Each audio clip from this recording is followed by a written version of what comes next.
1000 o por 10.000 o por 100.000 o por 1.000.000. Cuando hemos hablado de mortalidad por COVID, no hemos multiplicado por ciento, ni por 100, hemos multiplicado por 100.000, por 1.000.000 de pacientes. ¿Ok? Entonces, esto es una proporción. Y ya tenemos el concepto de proporción y vamos a ver un ejemplo más claro. Proporción de defunciones de menores de 5 años por enfermedades infecciosas intestinales. ¿Cómo interpreto este concepto de acá?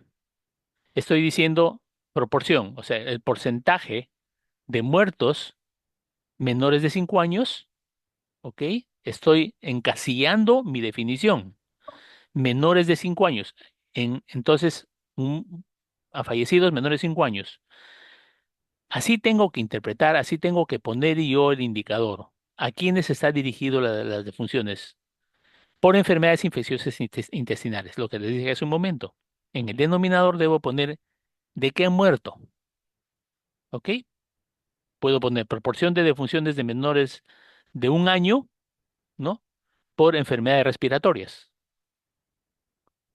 ¿de acuerdo? Ese es el título, esto es, digamos, un indicador, una proporción. Pero aparte de eso, tengo que poner dónde y cuándo, ¿ok? Porque si a mí me dan una información de que 20% de niños, no menores de 5 años, se mueren por una infección intestinal, yo tengo que decir, sí, pues, pero ¿dónde y cuándo? ¿Ok? Entonces, en la definición ponemos proporción de muertes de niños menores de 5 años cuya causa biológica de muerte seleccionada fue una enfermedad infecciosa intestinal. Para un año dado, tengo que poner cuándo, para qué año, en un determinado país, dónde, ¿ok? Territorio, área. Y reforzando por ciento, por mil, etcétera. Entonces, cuando hablo de una proporción, tengo que decir dónde y cuándo. ¿Y para qué me sirve? Porque si yo veo que las infecciones intestinales son una causa alta de mortalidad, entonces, y yo tengo que saber algo muy importante relacionado a qué tengo que hacer para que no se mueran. Y tengo que comparar año tras año o mes tras mes. Y yo, mejor dicho, la persona que hace el estudio, que genera la proporción, determinará el territorio, el lugar, el tiempo, de tal manera que puedo comparar año tras año o mes tras mes si mejora o no mejora lo que estoy tratando de implementar para que la gente no se muera, los niños no se mueran por una enfermedad que se puede curar. Entonces, reforzando, un indicador es ya, reforzando. Vamos a ver. A un indicador se le llama tasas, una tasa, ¿ok? Entonces, ¿qué son las tasas? Es una proporción, es un indicador que está compuesta por un numerador, denominador y un amplificador, que es el uno, la unidad seguida de ceros. Tenemos diferentes tipos de indicadores, ¿no? De tasas.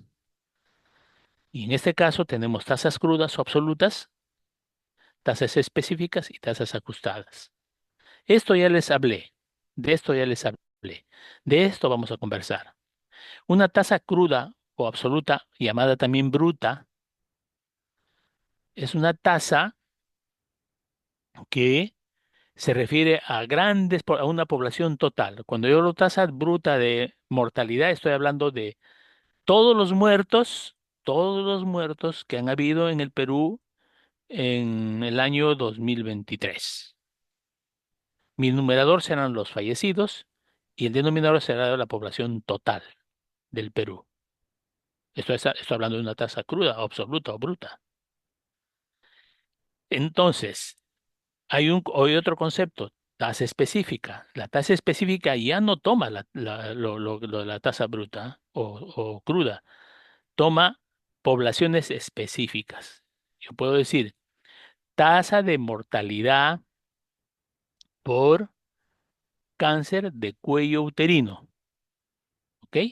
Entonces ya estoy hablando de tasas específicas. Y puedo decir tasa de embarazos en adolescentes. Estoy siendo específica de un grupo que son las adolescentes. Por supuesto, no se olviden, en un año, en un tiempo determinado, puede ser meses o años, y en un lugar determinado, ¿no? ¿Ok? Y las tasas ajustadas son cuando ya utilizamos más específico, con más especificidad algunos aspectos que vamos a ver después. Según la naturaleza del evento, pueden ser tasa de natalidad, cuántos niños nacen, tasa de morbilidad, cuántas personas se enferman por una determinada patología y tasa de mortalidad. ¿Ok? Así es como se pueden existir los tipos de tasas. Y lo que le dije en un momento, permite hacer comparaciones válidas, ¿no es cierto? Si estamos observando que la tasa de mortalidad por VIH está aumentando, es que seguramente hay un problema de la población que no acude a recibir sus medicamentos que son gratis, o los no existen medicamentos, no han comprado, el Estado no ha comprado medicamentos, o el personal no está dando los medicamentos en forma adecuada, o ha habido un impasse en cuanto a o ha habido un impasse en cuanto a digamos, a la compra, etcétera. Entonces, solucionar los problemas cuando yo veo que comparo las tasas a través del tiempo y observo que hay algún problema y la epidemiología aporta esos datos para los que hacen gestión de salud con el fin de mejorar las situaciones observadas. Esto nuevamente es recalcar, las tasas como proporción tienen un numerador y un denominador que están relacionados, ¿no? A esto se conoce como población expuesta. En el ejemplo anterior, de de los que fallecieron por problemas cardíacos, tengo que ver en el denominador la población expuesta. En el denominador tengo que poner la población expuesta, vuelvo a repetir. Si quiero ver la mortalidad por enfermedades del corazón, fallecidos por problemas cardíacos, mi población expuesta será las personas que han tenido problemas en el corazón, ¿no es cierto? Entonces, reafirmando, las tasas son relación entre el número de individuos que presentan el acontecimiento, en este caso los fallecidos, de salud estudiado, y el número total de individuos en el denominador de una población expuesta al riesgo. En este caso, ya entramos a otro concepto, el riesgo, y decimos, ¿quiénes están en riesgo de morir por un infarto al miocardio? Los que tienen problemas cardíacos relacionados a obstrucción de de las arterias en el corazón. Ese es el riesgo, ¿no es cierto? ¿Quiénes tienen, otro ejemplo, porque ya estamos entrando a otro término, otro ejemplo, ¿quiénes tienen riesgo de tener embarazo en la adolescencia? Y hemos visto en la clase pasada que el riesgo está relacionado, digamos, a las familias disfuncionales. Y se ha visto que, lógicamente, que las mujeres, las señoritas, las adolescentes que tienen un hogar, que viven en un hogar disfuncional, tienen el riesgo de tener un embarazo en la adolescencia, ¿no es cierto? ¿Quiénes están expuestas a tener un embarazo en la adolescencia? Las familias en donde hay problemas ya detectados, ¿no? Entonces, normalmente las tasas se miden en un año, pues, ¿no? El denominador se expresa como tiempo, persona, observación. Esto lo vamos a ver después. O sea, este término significa que nosotros observamos de un tiempo a un tiempo cuántas personas, observando a las personas durante un tiempo determinado, cuando se presenta el episodio, ¿no es cierto? Ya, y no se olviden que se expresa multiplicando el resultado por una potencia de 10. Ya hemos hablado de eso, toda tasa de referencia a momento en el cual se calcula, el grupo al cual se refiere y el lugar donde sea producido, ¿no?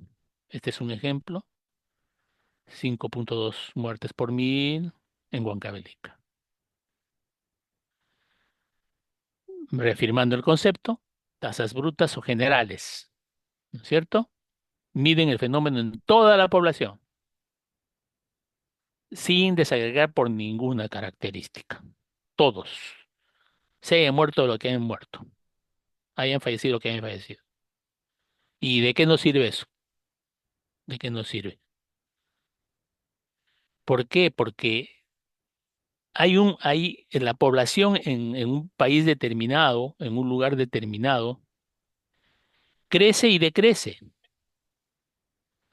Crece por los nacimientos, crece por las migraciones, o sea, las personas que entran al país a vivir, a vivir al país, y decrece por los fallecidos o por los que se van,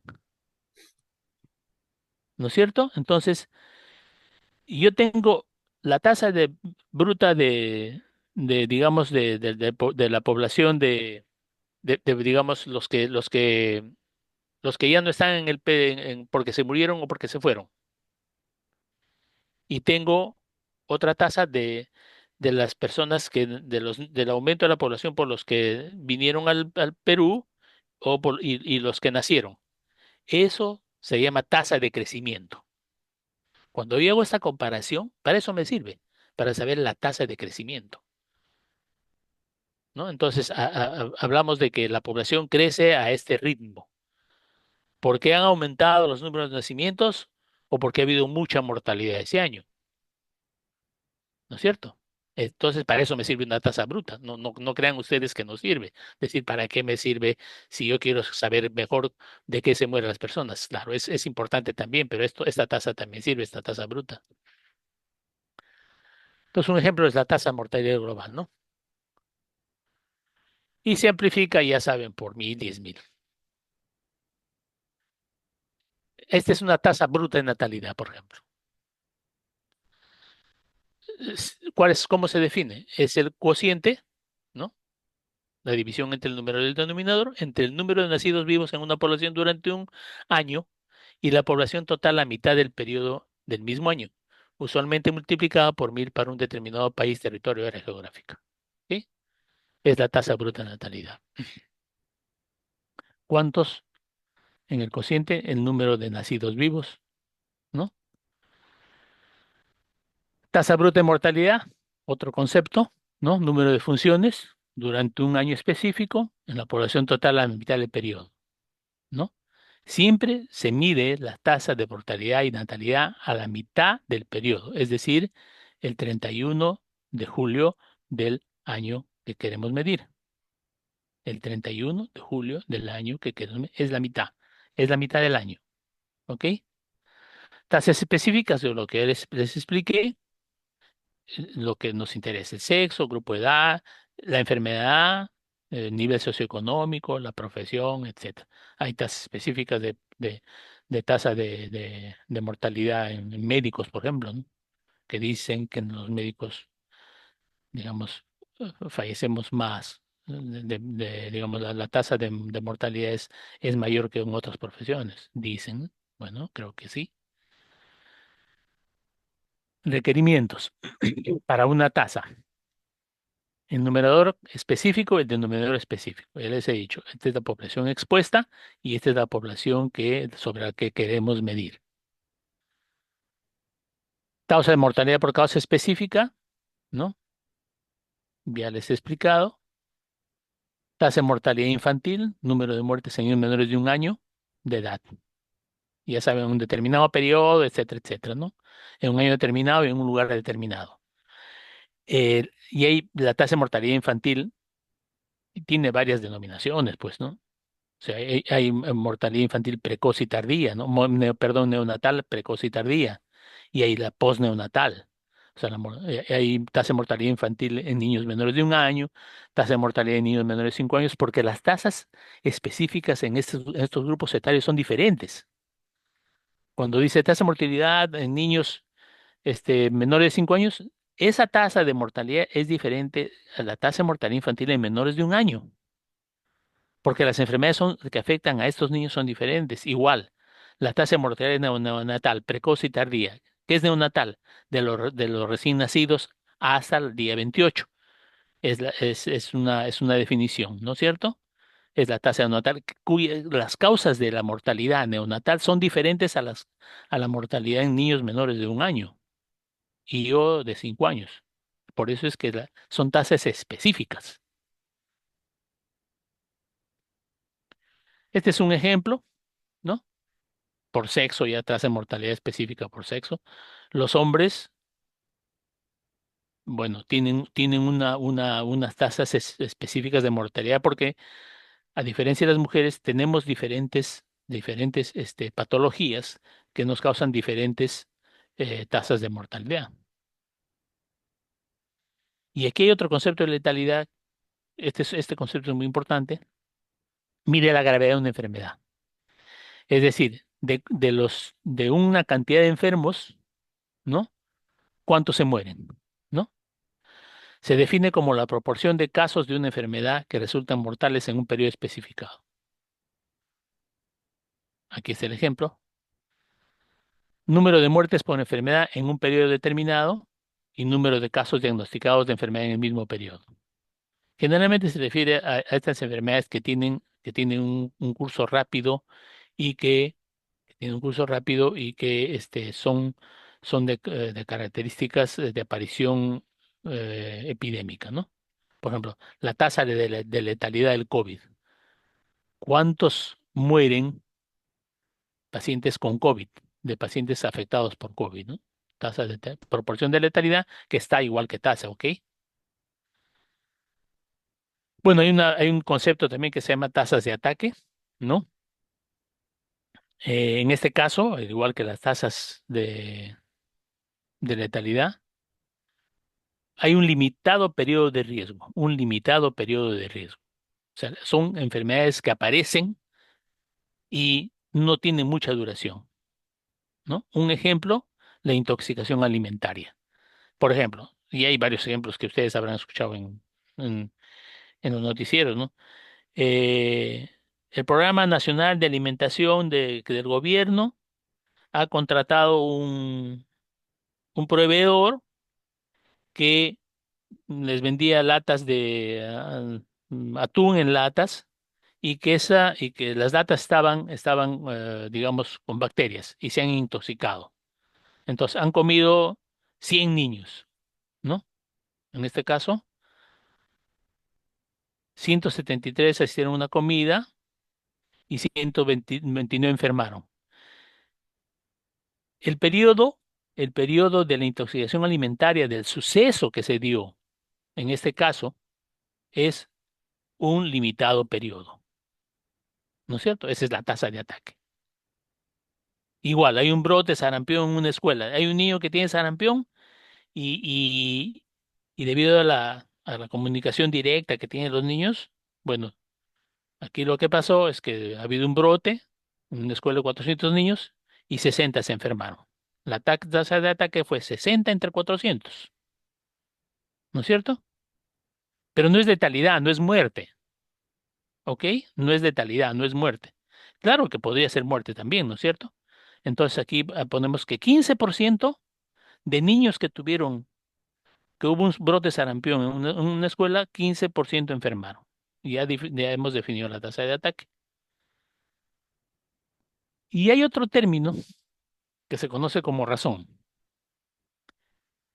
Esto también es una fracción, pero el numerador y el denominador no, no tienen nada que ver. El numerador no está incluido en el denominador y son dos frecuencias absolutas. Un ejemplo clásico de esto es la razón de masculinidad. ¿Cuántas mujeres hay en el Perú y cuántos hombres hay en el Perú? Y eso se llama razón de masculinidad. Definición: número de hombres por cada mujer en una población para un año dado en un determinado país, territorio y área geográfica. Unidad de medida por 100 habitantes. ¿Ves? La razón son cifras absolutas, tanto en numerador como en denominador. Y bueno, y acá sí entramos a unos términos ya muy importantes, muy bonitos en epidemiología, que se conoce como prevalencia e incidencia. Voy a hablar sin pasar los slides, voy a hablar para dar unos conceptos precisos. Prevalencia, ambos son indicadores, ¿ok? Ya les dije, eso es un número. Prevalencia es el número de casos en un determinado tiempo, en una determinada región, en un determinado grupo, número de casos nuevos y antiguos. Es decir, en el año 2023 quiero saber cuántos casos han habido de diabetes mellitus. ¿Ok? Entonces, yo voy a sumar desde el 1 de enero hasta el 31 de diciembre, voy a sumar el número de casos. ¿Ok? Tanto los que vienen desde el 2021-22, porque la diabetes es una enfermedad crónica, y estos pacientes van a seguir enfermos durante el año 2023. Han estado enfermos el 2021 y van a seguir enfermos el 2023, porque es una enfermedad crónica. Entonces, en todas las enfermedades crónicas, los pacientes van a venir de atrás. Pero en el 2023 también vamos a poder detectar casos nuevos. O sea, personas que fueron al hospital y se les detectó que tenían diabetes. Entonces, la prevalencia, yo voy a medir, se va a medir prevalencia en el 2023 y vamos a ver cuántos casos de diabetes hay. Nuevos, los que vienen de atrás, perdón, nuevos los que aparecen en el año 2023 y los casos antiguos que vienen de años. Esa es prevalencia. Para resumir, prevalencia es el número de casos nuevos y antiguos, nuevos y antiguos. Incidencia es el número de casos nuevos, nada más. No considero los antiguos, solamente los que aparecen en el año que estoy midiendo. ¿Está claro? Sí, doctor. Ok, entonces la prevalencia se mide en un momento determinado. La prevalencia puede ser de prevalencia de punto o prevalencia de periodo. Prevalencia de punto es, por decirle, el 31 de julio del año 2023. Y el prevalencia de periodo es todo el año. Es simple la definición, prevalencia de punto y prevalencia de periodo. No hay nada que discutir ahí. Bueno, y la incidencia es un indicador igualmente de la ocurrencia de una enfermedad u otro evento de salud en una población en un periodo de tiempo determinado. Casos nuevos, ¿ok? Casos nuevos y antiguos, casos nuevos. Y se expresa como, tiene dos expresiones, densidad de incidencia e incidencia acumulada. Esto lo vamos a ver en unos minutos.